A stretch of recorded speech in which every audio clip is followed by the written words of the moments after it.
nga mga Noy, na-invite nga tayo ngayon dito sa SM Mega Mall para sa Tactical Survival and Arms Expo 2026. Kaya samahan niyo ako at silipin natin kung ano ang mga makikita natin sa isa sa mga pinakainaabangang expo para sa survival, outdoor at tactical enthusiasts. Pagpasok pa lang natin, mapapansin agad ang dami ng exhibitors at iba't ibang kagamitan na nakadisplay.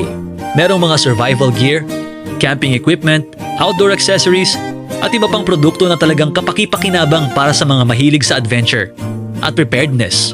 Isa sa mga nakakatuwang bahagi ng expo ay ang pagkakataong makita ng personal ang iba't ibang kagamitan at makausap mismo ang mga exhibitors.